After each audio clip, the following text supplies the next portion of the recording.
Thank you, Mr. Cooper. I couldn't agree more with what you have to say. A colleague of ours, Bart Stupek, has a bill as well called the Pump Act that would do just that. I believe the GAO, even in its recent study, came out and said the CFTC, while it does have regulatory authority, doesn't seem to have the broad exuberance needed or required to be able to look at and peel away, especially when it comes to the over-the-counter market, these unregulated activities.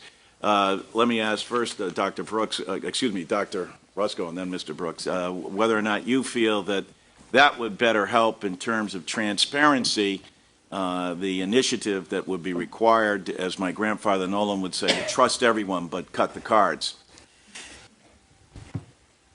I'm going to have to answer that for the record. That was done in a team outside the energy group, and I would hesitate to offer an opinion without first reviewing that report. Well, if you could get back to them, and as part of GAO, I'd love to get that, Mr. Chairman, for the record. Without objection, will be included. It also brings up a point that, and I think it was the Chairman or Mr. Blumenauer might have mentioned that the largest consumer of energy, of course, is the federal government. And that being the case, if the federal government were to say, with regard to speculation, that the procurement of oil, the procurement of petroleum for the entire federal system is not subject to speculation, that you have to actually be a recipient in order to be a trader in those areas. What would that do to the price of oil? Would either of you care to respond? I mean, Congressman, it sounds like that proposal would take a substantial volume of oil off market and put it into a time contract between the buyer and the seller. And by reducing the available supply to the market, you might raise the price with a proposal like that. Well, it's in the market currently. If we're purchasing X amount already, but it's subject to the prices driven up by speculation, why, if you eliminated the speculators, would it cost the federal government more? And if it cost the federal government less, would we be able to therefore release the Strategic Petroleum Reserve or purchase more in a way that would be able to assist our truckers and everybody else throughout the economy? I mean, the virtues of the idea make sense. The problem is finding a seller who will tie a contract at a time of high prices and say, yes, I will tie it and lock this in with uncertainty and volatility and scarcity on the horizon.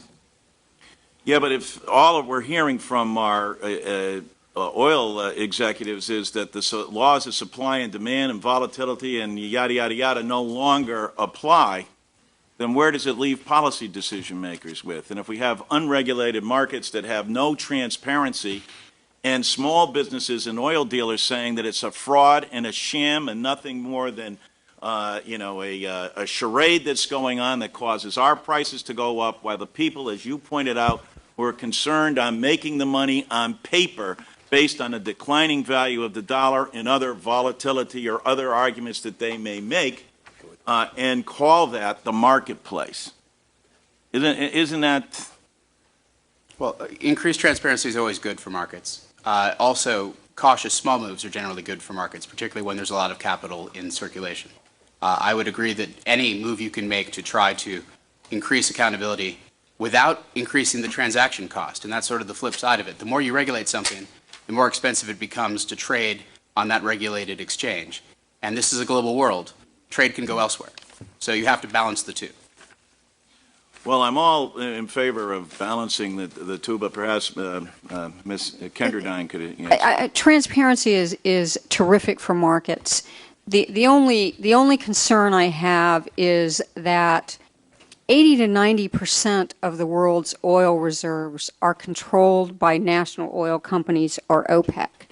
And so if you can have transparency in U.S. markets and on our producers, you're only going to have a very small picture of what's actually going on in global oil markets. So it's just a caution that I would put out there is that there is not transparency in the rest of the world, and you'll only get a small slice of what's actually going on. And we actually, when I was at DOE, there's also not transparency on oil data in general, including demand data.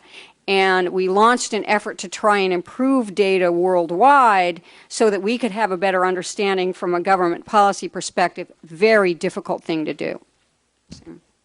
I see my time has expired, Mr. Chairman, but I thank you. Gentleman's time has expired.